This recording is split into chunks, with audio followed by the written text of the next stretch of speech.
E aí, galera, tudo certo? Tudo bem com vocês? É... Bom, estamos modificando a nossa forma aí de ter aula durante esse semestre devido a essa crise que o mundo está vivendo, né? Porque não é uma crise que é só nacional, é uma questão que está assolando o mundo, que é o coronavírus. E por segurança, nossas aulas agora para o restante do semestre vão acontecer todas por videoaula, certo? Provavelmente até o final do semestre. Mas até lá a gente vai continuar com a matéria, seguindo o mesmo ritmo. Então, conto com vocês para que a gente consiga garantir o aprendizado, mesmo num tempo complicado como é o que a gente está vivenciando agora. Espero que vocês estejam trabalhando de casa, que vocês estejam, se não conseguem trabalhar de casa, que vocês estejam pelo menos evitando o contato ou aglomerações.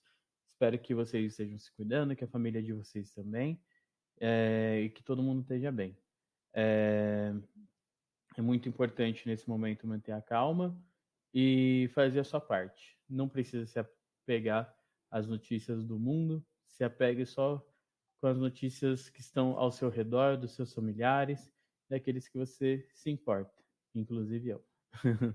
é, Porque senão a gente perde a sanidade. Então, vamos só torcer que isso passe logo e que o dano seja o menor possível. Legal, gente? Bom, dito isso, é importante que a gente debata também sobre como vai ser o andamento da nossa disciplina em relação às notas. Bom, vocês vão ter uma atividade presencial, uma prova presencial, que vai ter um peso de 5 pontos, provavelmente após esse período. Além disso, vocês também vão ter as atividades que vocês vão fazer aqui comigo no fórum, que vão ter um peso de 2,5 e um, uns exercícios que vocês vão ter que fazer, que também vai ter um peso de 2,5. Caso eu julgue necessário, eu posso modificar essas atividades do fórum apenas para 1 ponto e as atividades de exercício para 4 pontos. Eu ainda vou definir isso, mas eu vou informando vocês, certo? Bom, dito isso, vamos recapitular um pouco do que a gente já estava falando durante as aulas, porque a gente está aí sem se ver tem o quê? 2, 3 semanas mais ou menos, né? Eu tenho certeza que estão sentindo minha falta, assim como eu sinto a falta de vocês. Ha. Mas enfim. Bom, a gente está falando sobre pesquisa operacional, né? Então, durante esses últimos encontros que nós tivemos, a gente estava conversando sobre o quão importante é geração de dados para uma organização. A gente debateu sobre da onde surge o conceito de pesquisa operacional e o porquê que ele é importante hoje. Como que ele organiza o meio produtivo, como que ele organiza o meio industrial. Nas últimas aulas, a gente falou sobre a teoria que é focada na abordagem sistêmica, que, se vocês se recordam, tem a ver com quão, o quanto de influência que determinada atividade ou que determinado setor tem em outro, e entende que na pesquisa operacional as decisões que vão ser tomadas, elas também têm impacto. Elas têm impacto durante o seu desenvolvimento e ela tem impacto após a aplicação da sua solução. Então, a partir daí, a gente começa a entender que a pesquisa operacional, ela vai ser sempre a busca por uma solução lógica gerada através da escolha de um modelo que vai gerar um impacto de uma forma sistêmica dentro da organização. Então, o que isso quer dizer? Que na pesquisa operacional a gente vai utilizar um monte de técnicas, uma ou várias técnicas, que visam determinar as melhores condições para o melhor aproveitamento de recursos, tanto financeiros quanto materiais. Geralmente em situações que você tem recurso escasso, mas não necessariamente precisa ser escasso. Você pode apenas determinar o tanto de recurso que você quer utilizar naquele dia e limitar dessa forma. Beleza? E isso é importante porque você consegue organizar a forma como que você vai produzir, ou a forma como a empresa vai responder a uma crise, por exemplo. Nesse momento, por exemplo, que a gente está tendo uma escassez de produtos de limpeza e de produtos de sanitização, as empresas que produzem esses produtos com certeza vão estar priorizando a produção de cândida, produção de álcool, álcool em gel e lisoforme, tudo mais que está acabando aí nas prateleiras. Com certeza, hoje, se você visitar uma empresa que tem esses produtos no seu portfólio, provavelmente 100% da produção vai estar focado nisso daí. Mas por que que você tem essa escolha? Será que é só por causa de lucro? Será que é por causa de demanda? Será que é por causa de necessidade? Depende. Nesse momento atual, com certeza, por causa da alta demanda que a gente tem por esses produtos. Só que em situações normais do dia a dia, não é bem assim que acontece. Então a gente entende que o quê? Que se eu produzo álcool em gel, cândida, lisoforme, papel higiênico, e sei lá, lencinho umedecido durante o períodos normais, tá, gente? Não só falando desses produtos escassos agora. Se eu tenho esses 5 produtos no meu portfólio, eu tenho que decidir quais que eu vou priorizar na minha produção, quais que vão me trazer mais lucro, quais que eu vou achar mais viável dar foco. Se vai ser o que tem maior quantidade, se vai ser o que me dá maior lucro, se vai ser o produto que demora menos tempo para produzir ou que eu uso menos mão de obra. Tudo depende do foco da própria empresa. Então, isso vai ser escolhido de acordo com a visão estratégica de quem estiver desenhando a linha produtiva, certo? Bem, dito isso, a gente entra então nos modelos que a gente vai utilizar para falar de pesquisa operacional. O modelo que a gente está trabalhando nesse bimestre, perdão, é o modelo de modelagem algébrica. A modelagem algébrica nada mais é do que você escolher um modelo matemático que você consiga trabalhar com as demandas de recursos que você tem, seja recursos materiais, financeiros ou de mão de obra, intercalá-los em relação em variáveis que são relacionáveis, inclusive, e a partir daí você escolher o melhor caminho, de uma forma que geralmente tem como intuito aumentar o seu lucro. Como assim aumentar o lucro? O foco da empresa é sempre aumentar a receita. Então, quando você vai fazer a programação do seu processo fabril, com certeza o seu foco ou é aumentar os lucros ou reduzir a despesa ou reduzir o custo, por exemplo. Então, dentro da pesquisa operacional, tudo que a gente tiver conversando, tudo que a gente tiver debatendo, tudo que a gente tiver calculando, sempre vai ter como foco principal aumento de receita. Geralmente, aumento de receita. Ou redução de custos, que é a mesma coisa que aumentar a receita, só que de uma chamada de outra forma. Beleza? E por que que a gente precisa, então, utilizar a modelagem algébrica? Primeiro, por que que a gente vai utilizar a modelagem algébrica? A modelagem algébrica, ela é um processo linear. Então, o que a gente tem conversado é que o quê? Processos lineares sofrem poucas variações, geralmente próximo a zero, durante o dia.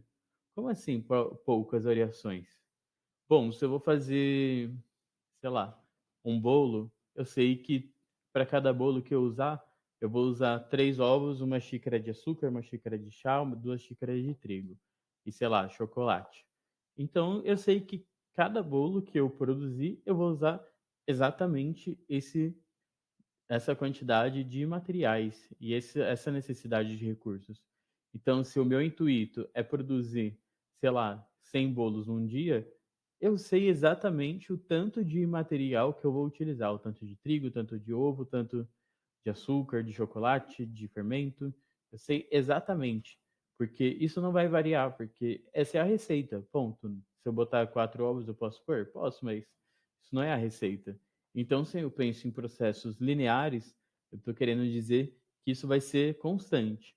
Eu já dei para vocês o exemplo da produção de carro na Fiat, lá em Volta Redonda, que é uma produção que é linear, pensando lá em Ford também, se a gente voltar na administração clássica, porque não sofre alteração, o processo é o mesmo, a quantidade de recursos e o tempo provavelmente que você vai utilizar dentro de cada unidade produzida, de cada bolo cozido, é exatamente a mesma.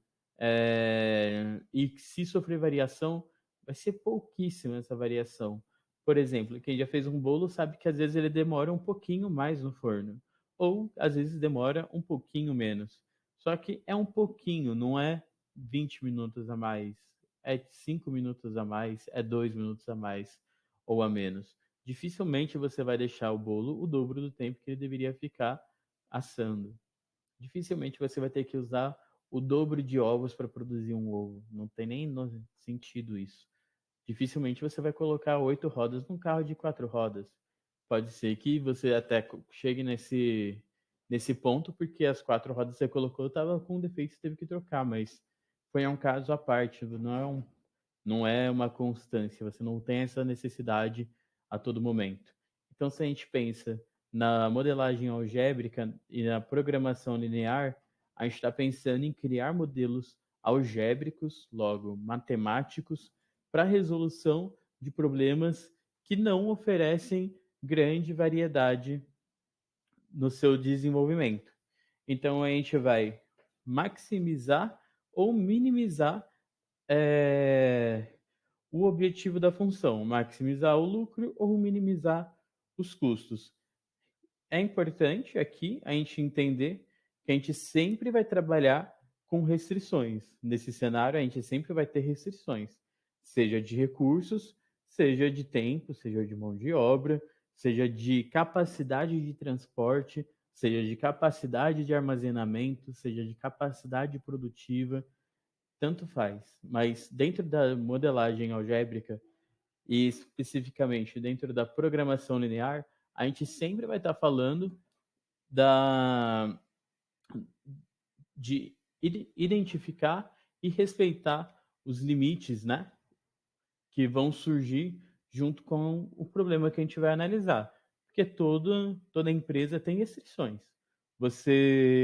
Na empresa que vocês trabalham, se ela produz alguma coisa, ela vai ter uma restrição de armazenamento. Se você atende, você tem uma restrição de horário.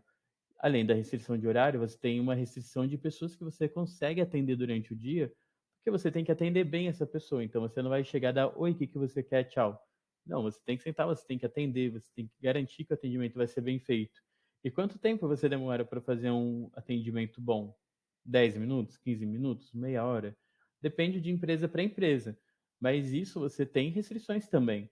Então, se eu quero melhorar a minha capacidade de atender, se eu quero diminuir a fila na minha empresa, eu tenho que entender qual é o tempo mínimo que uma atendente consegue fazer um bom atendimento, sem menosprezar o cliente no seu estabelecimento, mas também sem demandar tempo em excesso com esse cliente, de uma forma que todo mundo saia bem atendido e satisfeito.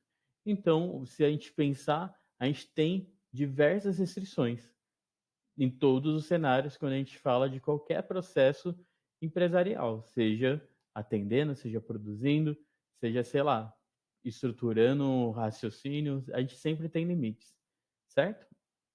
E aqui falando dentro da programação linear, a gente vai ter esses casos que, principalmente em empresas que têm mix de produção, são muito aplicáveis.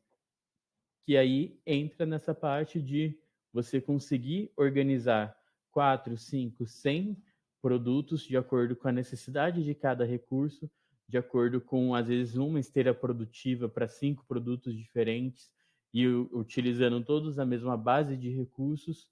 Por exemplo, se você acha que, sei lá, Ana Maria tem uma esteira para cada tipo de Ana Maria, deve ter uns 10 sabores de Ana Maria hoje. Todos provavelmente saem da mesma base, deve passar tudo na mesma esteira.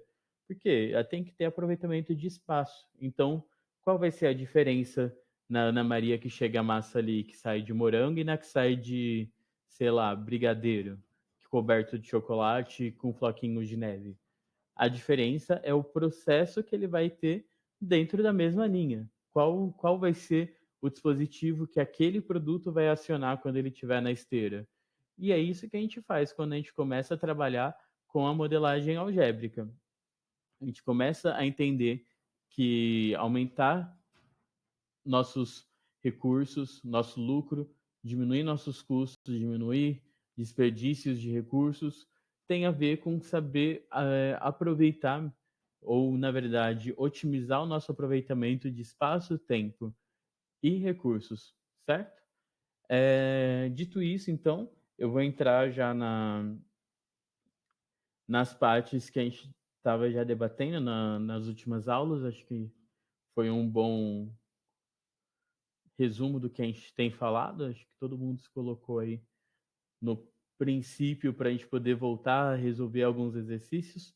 Deixei já com vocês alguns exercícios em sala de aula. Fizemos acho que uns 4 ou 5 exercícios e vamos fazer mais alguns. Os exercícios para vocês fazerem para me entregar, eu vou corrigir no próximo vídeo, tá? Então, quem conseguiu fazer, parabéns. Quem não conseguiu, vai ter o passo a passo, então acredito que isso vai ajudar bastante. Acho que vai ser até mais fácil para essa matéria vocês estudarem com a base de vídeo, porque vocês podem voltar toda hora. Certo, gente? Bom,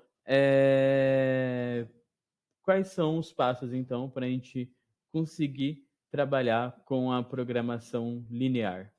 Bom, já disse para vocês que o objetivo desse modelo é trabalhar com a organização de empresas que possuem principalmente um mix produtivo, mais de um produto. Então, durante a disciplina, a gente vai trabalhar com exemplos que sempre vão focar em mais de uma variável e que existem diversas variáveis dentro dessa primeira variável, certo? Então, qual é o primeiro ponto quando a gente vai identificar um modelo algébrico? O primeiro passo que a gente tem que ter é identificar as variáveis de decisão. E o que são as variáveis de decisão? Fernanda, você lembra? Hum. Bom, as variáveis de decisão são todas aquelas variáveis que vão gerar para a gente a certeza de que a gente está fazendo a escolha certa. Elas vão fazer um agrupamento de variáveis, um agrupamento de situações, e elas que vão fazer a gente decidir por um caminho e não pelo outro. Tá confuso? Pode ser que esteja. Quando a gente pensa em variáveis, de acordo com o que todo mundo deve ter aprendido na matemática ou na vida, a gente sempre vai pensar em pequenos elementos. Por exemplo, na Nestlé, a gente pensa no chocolate como uma variável, porque ela produz diversos chocolates, só que o cacau, sei lá, é a base para todos eles. Então, o cacau é uma variável para eles. Só que o cacau é uma variável de decisão? Não, porque eles não vendem cacau. Eles vendem chocolate de diversos tipos, tamanhos, formas, cores e, sei lá, todos os tipos possíveis. Então, quando a gente pensa nesse cenário para trabalhar com uma variável de decisão, a gente tem que pensar, pô, eu tenho cacau, beleza. Só que quando eu for decidir qual produto eu vou priorizar produzir de manhã, de tarde ou de noite ou a semana inteira, eu vou pensar no produto que vai agrupar a minha variável de cacau, eu vou pensar no meu produto que vai variar o tempo que demora para ser produzido, o tanto de embalagem que eu demoro para usar, o tanto de mão de obra que eu uso para produzir esse produto, em como eu distribuo, em quanto eu ganho e todos os outros elementos e variáveis que eu utilizo para produzir esse chocolate. Então, se a gente for pensar, a gente fala de uma variável que é o cacau, só que ele engloba um outro produto que nesse produto tem diversas variáveis. Então, quando a gente trabalha com a pesquisa operacional, a gente tem que identificar não o cacau, a gente tem que identificar o Milk Bar, o choquito, porque esse vai ser o produto que vai ser a nossa variável de decisão. Eu passei para vocês o exemplo do alfaiate. O alfaiate tinha lá 4 tipos de produto. 4 tipos não, 4 tipos de tecido, se eu não me engano, que era linho, lã, seda e algodão. Beleza, são variáveis se a gente for pensar só em variáveis. Mas eu não vou definir quantos de lã eu vou ter em casa. Não, eu vou definir quantos vestidos ou quantos ternos eu vou produzir de acordo com o tanto de lã que eu tenho, de acordo com o tanto de seda que eu tenho. Então, a minha variável de decisão vai pensar no produto final, não vai pensar na composição desse produto. A composição do meu produto vão ser as minhas restrições. Mas as minhas variáveis de decisão, elas são o meu produto final. É isso que vai me guiar para escolher um caminho que vai me fornecer um maior lucro ou um melhor resultado, certo? Então, primeiro passo, identificar quais são as variáveis de decisão. Dito isso, então, a gente depois, no segundo passo, precisa entender qual é o objetivo do nosso problema. Então, nosso primeiro passo, identificar as variáveis. Segundo passo, identificar o objetivo. Então, como assim? Qual o objetivo? Qual o objetivo do meu modelo, da minha programação? O que eu quero fazer com esse programa? O que eu quero fazer com esse modelo que eu estou criando? Geralmente, no que a gente vai conversar, vai ser sempre maximizar o lucro. Mas pode ser que algum desses problemas seja minimizar. Pode ser que não. Então, isso vocês têm que entender, porque a partir do momento que você identifica a fórmula objetivo da sua programação, você vai construir essa fórmula. Depois a gente vai refazer esses passos, tá? Utilizando um exemplo. Mas então a gente sempre vai utilizar o max z ou o min z, pensando em como que eu vou maximizar o meu lucro, maximizar o meu resultado ou minimizar o meu custo, certo? Então temos aí 2 passos, certo? Nosso terceiro passo é identificar quais são as restrições. E aí sim a gente vai começar a trabalhar, na verdade, com o cacau, por exemplo, e não com o milk bar. A gente vai pensar, pô, eu tenho que produzir milk bar, choquito e soufflé, mas eu só tenho, sei lá, 100 quilos de cacau. Como eu vou organizar? Quanto que cada um usa de chocolate para eu saber? Porque eu sabendo quanto que cada unidade de milk bar, quanto cada unidade de soufflé, quanto cada unidade de choquito consome de chocolate, e eu sabendo quanto que cada uma me dá de lucro, por exemplo, eu sei qual que é melhor eu priorizar. Se é o cacau, se é o milk bar, choquito ou o soufflé. Então, quando a gente vai identificar as restrições, a gente vai analisar o nosso cenário organizacional, a gente vai analisar as variáveis agora aqui de fato, que compõem a nossa variável de decisão, para entender quais são as restrições produtivas que eu tenho dentro dessas variáveis. E a partir daí, eu vou escolher o produto que me dá o melhor resultado, se o meu objetivo for maximizar a minha receita. Só que será que só o produto que maximiza o meu lucro realmente vai ser o que vai me dar o maior resultado? Será que, sei lá, se eu ganho R$ 5 para cada soufflé e eu ganho 3,50 para cada choquito e R$ 1 para cada milk bar, será que a solução que vai aumentar meu lucro seja realmente produzir mais soufflé do que mais milk bar? Talvez sim, olhando no primeiro ponto, sim. Você fala assim, pô, foca no que dá R$ 5. É 5 vezes mais o lucro do milk bar. Mas quanto tempo será que eu demoro para produzir um soufflé? Quanto de recursos será que eu demoro para produzir um soufflé? Será que ele realmente é mais viável do que o Milk Bar? Será que se eu penso em escala, o Milk Bar não seria mais viável de priorizar na produção? Porque talvez por ele ser R$ 1, ele tenha uma saída melhor no mercado? Será? Não sei. Então, a partir da pesquisa operacional, a gente começa a identificar essas restrições que compõem o nosso problema e com essas restrições a gente vai chegar a soluções. É importante entender aqui que na parte de restrições, a gente sempre vai ter a parte de não negatividade.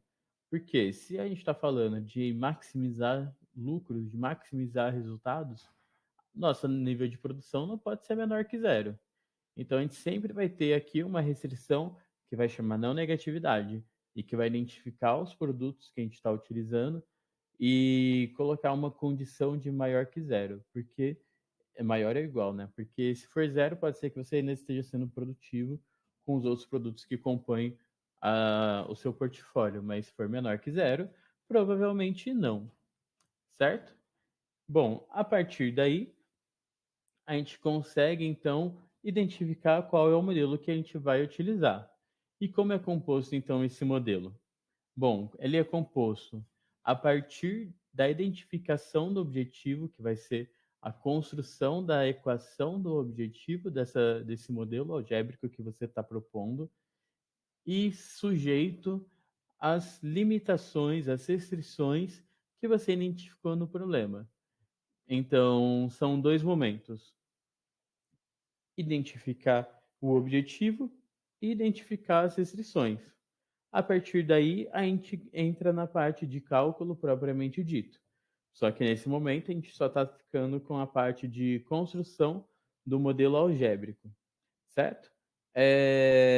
Então, por que que é importante que a gente fale disso? Por que que é importante que a gente trabalhe com isso?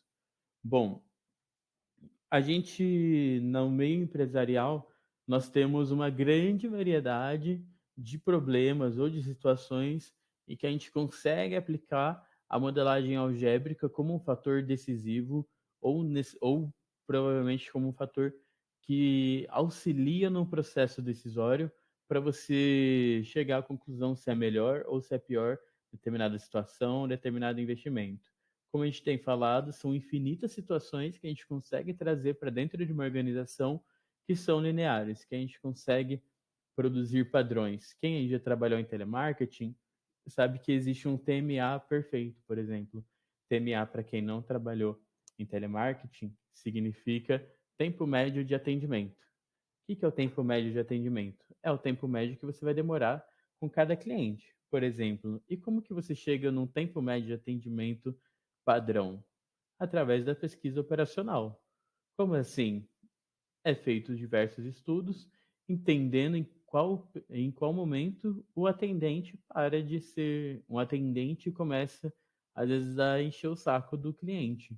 E se você chega nesse ponto, você não está resolvendo o problema, você está apenas segurando a fila e provavelmente impedindo que outros clientes sejam atendidos porque você está demorando demais nesse resultado. Então, o TMA é um indicador que ele surge a partir da pesquisa operacional.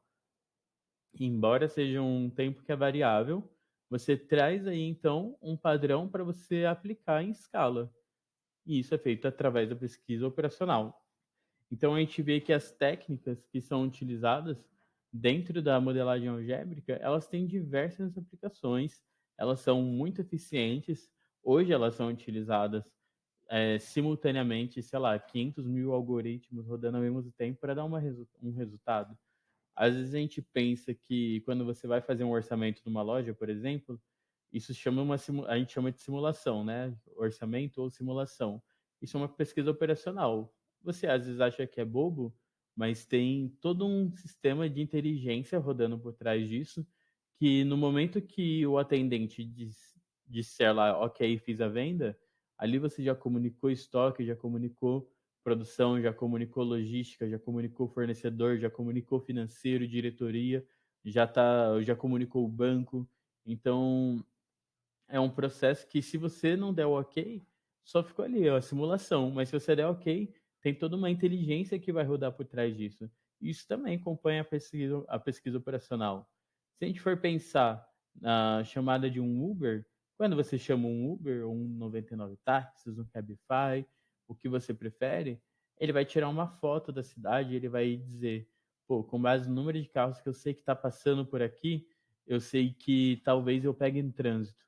Então ele também faz uma simulação de um trajeto e ele dá a saída que vai ser a mais barata, só que não só a mais barata para o usuário final, ele dá a opção que é mais viável também para ele, porque ele também tem que ganhar dinheiro, então ele vai pensar, pô, é isso daqui que eu acho justo cobrar de você para fazer esse trecho, dito que a gente está saindo, sei lá, domingo, 6 horas da noite. Então, a pesquisa operacional ela está em diversos setores, em diversos momentos do nosso dia a dia, e aí que surge a sua importância, certo? E a programação linear, da mesma forma. E quanto mais a gente avança em tecnologia, em pesquisas focadas em desenvolvimento computacional dentro da empresa, inteligência artificial principalmente, mais a gente traz a noção de que a pesquisa operacional é ela que vai fazer a diferença aí para as grandes e para as pequenas, ou na verdade para quem tiver dinheiro para investir nisso. É, então a gente vai trabalhar com a pesquisa operacional para fazer análise de dados, provavelmente. Provavelmente não. Possivelmente vai ter sempre como foco trabalhar com a análise de dados, certo? Bom, acredito que todo mundo esteja aí comigo. Eu vou gravar um vídeo para a gente poder resolver o exercício que eu deixei para vocês. Eu vou deixar mais uma atividade para vocês aí embaixo. E vou deixar alguma coisa para a gente debater no fórum, tá? No fórum é importante que vocês conversem entre si. Eu vou julgar também a opinião de vocês no fórum. Eu vou pedir um comentário de 5 linhas, tá? Com base no que eu colocar lá. E a presença de vocês vai ser o comentário e também a interação com algum colega, certo? E a interação com o colega não é só falar assim, arrasou. Não, eu quero que vocês tenham um raciocínio desenvolvido, tá? No seu próprio argumento e no argumento que o seu amigo colocar. Então você vai no argumento do seu coleguinha e vai falar assim, pô, achei legal, por causa disso, disso, disso, daquilo. O argumento de vocês precisa ter pelo menos cinco linhas, tá? No comentário do seu amigo não tem limite de linhas, desde que ele faça sentido e seja realmente uma contribuição, e não só um cumprimento de um cheque. Não, é para você desenvolver um raciocínio, é para você comentar, é para vocês poderem aproveitar esse momento para poder se desenvolver, não parar o desenvolvimento que vocês já estão tendo durante esses anos, principalmente agora na reta final, por causa de um vírus. Então, conto com a colaboração de vocês. Meu e-mail vocês já têm, mas para quem não tem, vou passar aqui de novo. É o celiospupo@gmail.com. Se vocês tiverem dúvida em relação a qualquer coisa da disciplina, podem me mandar uma mensagem, tá? Quem me tem no Instagram, no Facebook, pode me chamar lá também, que na medida do possível e dentro do horário que é considerável legal, eu responderei sem problemas, tá? É, no mais, a gente fica por aqui. Fiquem seguros, fiquem em casa, se cuidem, lavem a mão. Se saírem de casa, assim que entrar, já lava a mão. Evita tocar no olho, no rosto, quando estiver fora de casa. E é isso, gente. Muito obrigado. Um abraço.